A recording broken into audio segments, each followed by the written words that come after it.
from Be Wise Gardens. Thank you so much for all of your questions. That just makes us so happy because we want to share this information that we have. And the number one question was about weeds. And weeds are part of life, and that doesn't mean we have to like them or that we want them everywhere. But I want to show you 3 ways to deal with weeds manually and 1 chemically. And we try to use as little like commercial chemicals as possible, because you can spray and spray and spray things and you're not dealing with the seeds that fall from those plants. And you also have to follow the instructions on the label to a T, because if you just spray something once and then you don't follow up at that 2-week mark or that 10-day mark or that quarterly mark, then it was kind of pointless to have done it in the first place. And so weeds would just keep coming back and coming back, because seeds are really viable for a long time. And so we really prefer manual weeding. And so if it's not something you can do yourself, bribe a group of friends. Like, this is a really cool thing. We have a gardening group and we trade work for work, you know, and we help each other in gardens. That's always a way to do it. You've got kids, or to spend 10 or 15 minutes doing it every day and stay on top of it. But number 1 way is with a tool like this in an area where you don't want to disturb like the landscaping, because we have this edge of soil, then we have this, you know, rock mulch. And if I put a shovel in here, then I'm going to be turning these rocks under and maybe losing, you know, the integrity of what we tried to create with this design.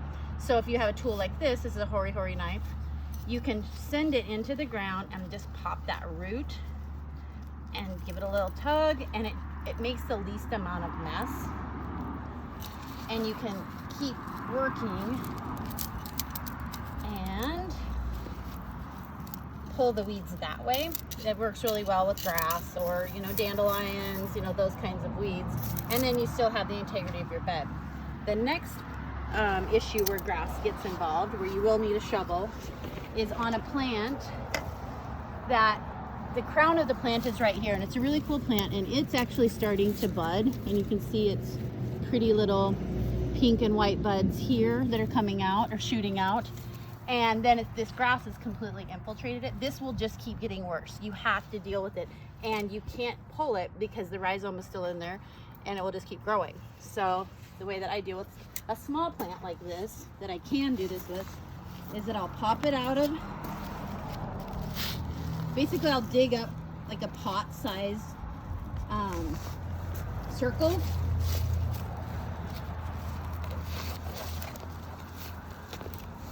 Pop it out of the ground.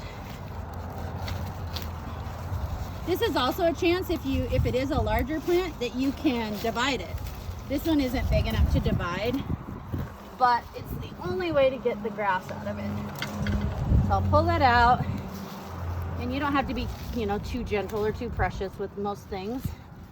So here's the roots of this plant. You can see that they're red. They're very distinct, right? The roots of the grass are white or creamy. So if you start massaging those out, you see that they come completely out of the crown of this plant. And here's the little shoot. We don't want to mess with that, but we want to get in between and massage those out of there. And you can break it up a little bit if you have to. This is a good time to do it because it's spring and the weather is nice and cool. You would not want to do this in the middle of the summer. You would wait until fall if that's what you had to do. So this grass is actually kind of wedged in the center of this. And so I am going to chop it in half because I really don't want that grass to just take hold of this. And so I'm just going to chop that thing right in half. I'll replant it. There's plenty of roots. It's nice and cool outside.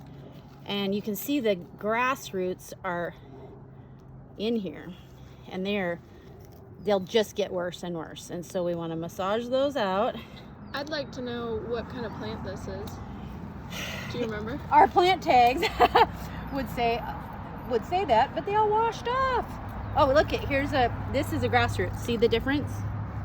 So that is just going to keep growing and growing. You know, I can't remember. I'm pretty sure it's a type of salvia. Do you remember? I knew it was really pretty, and maybe a penstemon. Yeah, we'll come back to that one. Yeah. All right.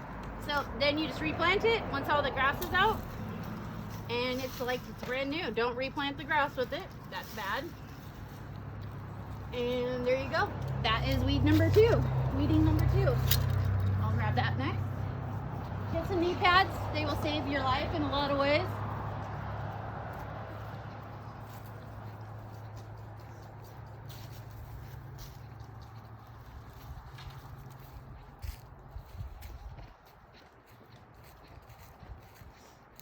Next type of weeding is when the weeds came with the soil. We just made this bed last year, and you can see that there is a lot of small weeds that have germinated in the cool and wet weather. This is an awesome tool called a hula hoe. Why this is special is because it works both ways, not just a traditional hoe where you're pulling things. So this one actually goes into the soil. The soil needs to be relatively soft, not compacted, because this isn't strong enough to like rototill something. Like you want it to be relatively soft soil. And you put it in, and it goes about 2 inches down. It's a great cultivator.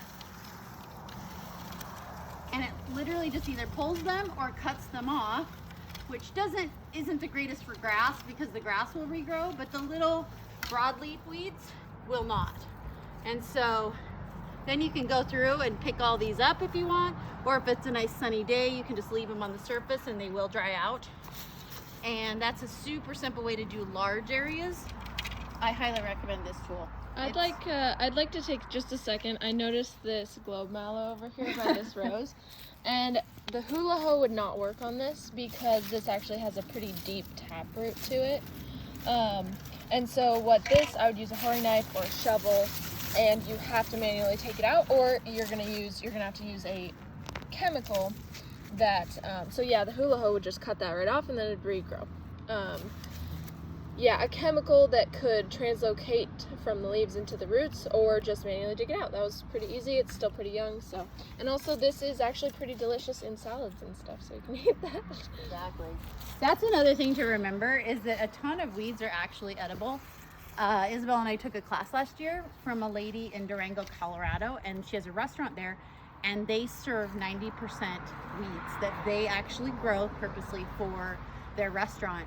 And it was such a cool class. It was like 13 weeds that grow near humans all over the world, and they're the same 13 weeds, which is really ridiculous and amazing. But she made us juice, and it was amazing. So just remember that, do a little research, because maybe you just want to throw it in your salad. As long as you haven't used chemicals and it is a organic landscape, you wouldn't want to eat 2,4-D. But so the last way to weed, or maybe the third way to weed in a million ways to weed. Follow me. You want me to tell them my glove trick? Go for it. Okay, so gloves. These things wear out in like, I don't know, a week of real gardening. And so I came up with a trick that actually preserves the gloves a little bit longer, but also preserves my hands because, they're old. Anyway, on the inside of this glove, I buy the heavy duty Niral gloves. Put a little bit of lotion on, put the glove on, you're giving yourself a little, spa treatment, and then I put the glove over it, and it's so much better. Plus, your hands stay relatively dry and warm, especially when it's cool weather, and it's really good for inside leather gloves, because the leather gloves get kind of sloppy, and the plastic glove inside is perfect. Anyway, back to weeding. Next thing is chemical treatment, and we're using agricultural vinegar. This is just an extra bottle that we had, and you just pour it in with a funnel, and it's usually strong enough to kill most things. You put it on the leaves and it kills off the leaves. It is a topical treatment, so it isn't going to go deep into the root system, but it can maybe help you manage things a little bit more. And depending on what you buy, they'll always have a label. Always follow the label. It will always give you, application directions and all of that. So just exactly good. And this is not the vinegar that you eat, or the vinegar that maybe you put in your laundry. This is a very strong version of vinegar, maybe the strongest. I don't know if it's 90 to 100%, but something like that.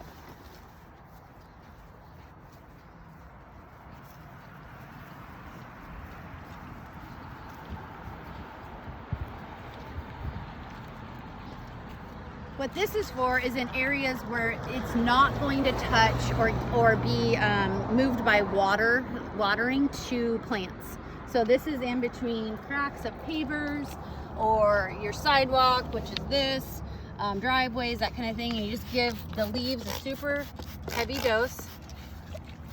And usually I would use, if I was doing this for the day, I would use my like chemical pump, you know, that you pump up and then spray on things. The other place it can work is where it's far enough away from any plants. Like this is a little pathway where, you know, I could spray it on that grass. My last and final like thing that I'll do if I'm really, really stuck and I have grass stuck in a peony, in irises, in something like this that has like a really established crown, and I don't want to like damage it or harm it, I will use grass killer that's specific for grass. Like you can't use things that are for broadleaf or anything like that on a plant because the plant will die. You have to specifically use a grass killer, and then again you have to read the label, you have to follow the instructions, otherwise you've wasted your money. So those are just a few tips.